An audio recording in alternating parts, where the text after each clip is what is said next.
नमस्कार मित्रमैत्रिणींनो, आज सकाळी सकाळी पेपर हातात घेतला तर इतकी मोठी जाहिरात दिसली। महायुतीची ही जाहिरात आहे।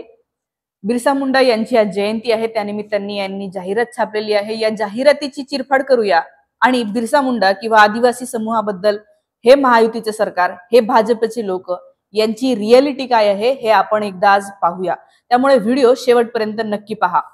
तर बिरसा मुंडा यांची जयंती आहे, नक्कीच गौरवाचा दिवस आहे, तो दिवस साजरा केला पाहिजे।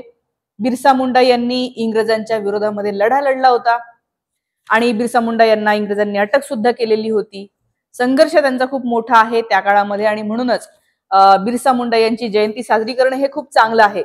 मात्र भाजप किंवा हे महायुतीचे लोक जे आज दाखवत आहेत की आम्ही बिरसा मुंडा यांची जयंती साजरी करतो म्हणजे आम्हाला आदिवासींबद्दल खूप प्रेम आहे, जे की ते याच्यामध्ये म्हणतातही आम्ही काय काय करणार तर आदिवासींसाठी हे करणार वगैरे वगैरे। या सरकारचं, या भाजपचं आदिवासी प्रेम काय आहे हे आपण राम मंदिराच्या उद्घाटनाच्या वेळेला पाहिलं असेल। राम मंदिराच्या उद्घाटनाला त्याच्या 22 जानेवारीला ज्या दिवशी राम मंदिर ओपन केलं, त्याची पूजा अर्चा होती, त्या दिवशी या देशाची राष्ट्रपती द्रौपदी मुर्मू या आदिवासी आहेत म्हणून त्यांना बोलवलं नाही। यांना खरोखर आदिवासींचा गौरव करायचा असता तर त्यांनी या ठिकाणी मानाने त्यांना घेऊन आले असते। सगळ्यांनी टीका केल्याच्या नंतर राष्ट्रपतींच्या घरी त्यांनी पत्रिका पाठवली, ती दाखवली सुद्धा की बघा बघा राष्ट्रपतींना पत्रिका आली। पण इतका मोठा सोहळा असताना पण राष्ट्रपती त्या ठिकाणी का नाही आल्या हा प्रश्न आहे। आणि त्या का नाही आल्या याचं उत्तर हेच आहे की त्यांच्यावर दबाव होता की या ठिकाणी यायचं नाही। एक तर त्या आदिवासी आहे आणि दुसरं म्हणजे विधवा आहेत। तर हे लोक, हे भाजपचे लोक, त्यांची इच्छाच नसते की एका वरिष्ठ उच्चवर्णीय लोकांशिवाय त्या ठिकाणी दुसरं कोणी यावं। पहिल्या दिवशी तर कोणी यावं असं त्यांना वाटत नाही। संसदेच्या उद्घाटनाच्या वेळेला सुद्धा पूजा करायला हा एकटाच बाबा होता आपला दाढीवाला। त्या ठिकाणी द्रौपदी मुर्मू आल्या होत्या का? देशभरातून कितीतरी सिने नट्या, ती कंगना रनावत आणि कोण कोण फॅशनेबल बायका तिथे आल्या होत्या। मात्र या देशाची राष्ट्रपती असून सुद्धा, या देशाची फर्स्ट सिटीजन असून सुद्धा द्रौपदी मुर्मू या संसदेच्या पहिल्या दिवशी दिसल्या नाही। याचंही कारण तेच होतं की त्या आदिवासी समूहामधून येतात आणि त्या विधवा आहेत। ह्यांची काय विचारसरणी अजून पुढे ऐका। हा शेजारी जो दिसतोय तो फोटो तुम्ही पाहिला असेल, व्हिडिओ सुद्धा पाहिला असेल। हा भाजपच्या नेत्याचा मुलगा, भाजपशी संबंधित असलेला हा नेता एका आदिवासी तरुणावर मुततोय, सू करतोय त्याच्या अंगावर। पाहू नाही शकत तुम्ही असे चित्र, असा व्हिडिओ कुणीही पाहू शकत नाही, पण हे लोक करू शकतात।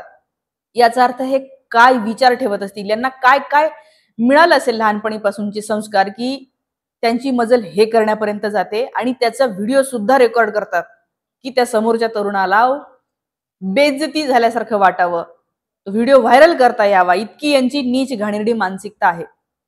नंतर त्याच्यावर काय केस वगैरे केल्याचं नाटक झालं। मात्र हे जे काही झालेलं आहे याचं अनेकांनी कौतुक सुद्धा केलं त्याचे की अरे वा बरं झालं, हे आदिवासींना असंच करायला पाहिजे। काय कारण आहे? आदिवासी हा समूह या भाजपच्या लोकांना आता तरी खुपतो आहे। याचं कारण आता आदिवासी ज्या ज्या भागामध्ये आहे त्या त्या भागामध्ये प्रचंड मोठी खनिज संपत्ती साठवलेली आहे। आपल्या देशामध्ये जी काही खनिज म्हणून आहेत ती सगळी जंगलांच्या खाली आहे। ज्या भागामध्ये घनदाट जंगल आहे त्या भागामध्ये कोळसा आहे, तो असतो जॉग्राफिकली। हे सगळे आहे, ह्या सगळ्या खाणी आपले दाढीवाले प्रधानमंत्री आणि त्यांचे मित्र अदानी, या अदानींना द्यायचंय। प्रधानमंत्र्यांना या जमिनी अदानींना द्यायच्या, त्यांनी दिलेल्या सुद्धा आहेत। ओडिसामध्ये अदानींना खाणी दिलेल्या आहेत, तिथल्या आदिवासींना विस्थापित करून। हसदेव जंगल या ठिकाणी जो काही आदिवासींचा संघर्ष गेला वर्षभर सुरू आहे त्या ठिकाणी सुद्धा त्या खाणी सुद्धा अदानीला दिलेल्या आहेत। हे इथले आदिवासी संघर्ष करत होते की आमचं सगळं अस्तित्वच हे आहे, आमचं सगळं आयुष्यच हे, सुरू इथे होतं, शेवट इथेच होतो, आम्हाला बाहेर नाहीच जगता येत। तर त्या आदिवासींवर पोलिसांनी लाठी हल्ला केला, त्यांचे रक्तबंबाळ झालेले तुम्ही व्हिडिओ फोटो पाहिले असतील। तर हे लोक म्हणजे आदिवासींच्या जमीन, तुम्हाला काय सांगत होती की अदानीसाठी जे आहे ते आदिवासी समूह डेंजरस आहे, कारण की आदिवासींच्या ज्या जमिनी आहेत त्या अदानीला द्यायचा आहे यांना। उडीसामध्ये आदिवासीच्या खाणी आहे, हे आता सांगितलं तसं झारखंडमध्ये आहे, छत्तीसगडमध्ये आहे, महाराष्ट्रामध्ये पण अनेक ठिकाणी त्यांना द्यायचं चाललेलं आहे. लेह लडाखमध्ये सोनम वांगचुक तिथून पायी चालत आले होते दिल्लीपर्यंत. कशासाठी होता तो लढा? तर एकतर त्या याला काय म्हणूया लडाखला 6th शेड्यूल मध्ये टाका, जेणेकरून आम्हाला आमचे हक्क याचं रक्षण करता येईल. सोनम वांगचुक नेहमी सांगतात की लडाख भागामध्ये, लडाखच्या नॉर्थला मोठ्या प्रमाणावर खाणी आहे आणि या खाणी, या जमिनी अडाणीला दिलेल्या आहेत आणि मोठ्या प्रमाणावर तिथे डिस्ट्रक्शन सुरू आहे, पर्यावरणाची हानी होते आहे, बर्फ वितळतो आहे. आणि म्हणून तो माणूस, ते लडाखचे लोक चालत आले होते कितीतरी दिवस आणि त्यांच्यावर या लोकांनी काय केलं तर त्यांना तुरुंगात डांबलं सकाळी सकाळीच गांधी जयंतीच्या दिवशी. तर हे जे काही आहे आदिवासी यांच्या संबंधी हे जे काही प्रेम यांनी या पेपरमध्ये दाखवलेलं आहे, ते प्रेम वगैरे काही नाहीये. आदिवासींना आता फक्त दाखवायचं की आम्हाला तुमच्याबद्दल काहीतरी वाटतं. एकदा आदिवासींनी यांना मतदान केलं की आदिवासींच्या सगळ्या जमिनी, मी तुम्हाला सांगते लिहून ठेवा, आदिवासींच्या सगळ्या जमिनी यांना अदानीच्या घशामध्ये घालायच्या आहेत.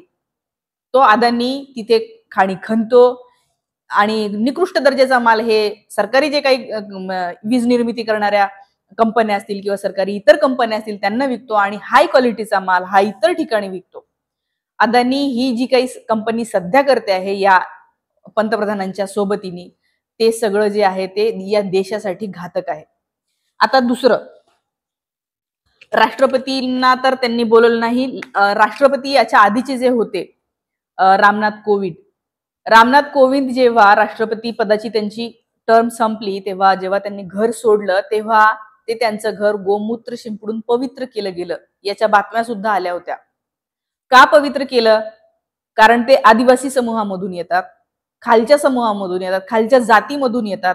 त्यांच्या इथल्या राहण्यामुळे हे अपवित्र झालं असं या भाजपच्या लोकांना वाटतं आणि म्हणून त्यांनी गोमूत्र शिंपडलं, काय काय पूजा घातली आणि नंतर मग ते काय जे आहे ते नीट केलं.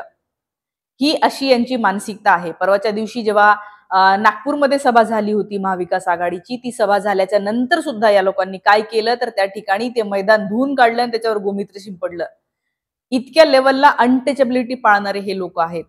आदिवासींची संस्कृती संपवण्याचा डाव हे आखत आहे. तुम्ही पाहिले का कधीतरी आदिवासींच्या देवाचा हे लोक उल्लेख करत असताना? यांनी आदिवासींच्या घरामध्ये आदिवासींना माहीतही नसलेले लक्ष्मी असतील, गणपती असतील, इतर देव पोहोचवले. आदिवासींचा आणि या देवांचा तसा डायरेक्ट संबंध कधीच येत नाही, आलेला नाही आहे त्यांच्या स्वतःच्या आयुष्यामध्ये तरी. पण हे जे काही आहे ते हिंदुत्व लादण्याचा प्रयत्नही करतात. मणिपूरमध्ये सुद्धा, मणिपूर मधली जी काही हिंसा गेल्या वर्षीपासून, 2 वर्षापासून, 1.5 वर्षापासून आपण बघतो आहोत, ती हिंसा ही आदिवासींवर केली जाते आहे. कुकी नावाची आदिवासी जमात आहे मणिपूर मधली आणि जी सगळ्यात जास्त घरं जळली गेली, धार्मिक स्थळं जळले गेले, बायकांवर रेप झाले, हे सगळे मॅक्सिमम, सगळे म्हणण्यापेक्षा कुकी आदिवासी जमातींसंबंधी झालेले आहे. त्यामुळे हे जे काही आदिवासी प्रेम दाखवत आहे त्यांच्यापासून तुम्ही सावध राहा, हेच मला आज तुम्हाला सांगायचं आहे. त्यानंतर आदिवासींना तर हे आदिवासी समजत नाही, हे मी कालच्या व्हिडिओमध्ये सांगितलं. ते वनवासी वनवासी करत असतात. वनवासी नावाने त्यांनी अनेक योजना सुद्धा काढलेल्या आहेत. जेव्हा त्यांना कळलं की वनवासी या शब्दावर आक्षेप घ्यायला लागले, आता परत आदिवासीवर ते यायला लागलेले आहेत. पण ते जरी येत असले तरी त्यांचा मूळ अजेंडा हा इथल्या बहुजन, ज्याला आपण म्हणूया आदिवासी, SC, ST, OBC, दलित यांच्या विरोधातला आहे, हे आपण लक्षात घेतलं पाहिजे.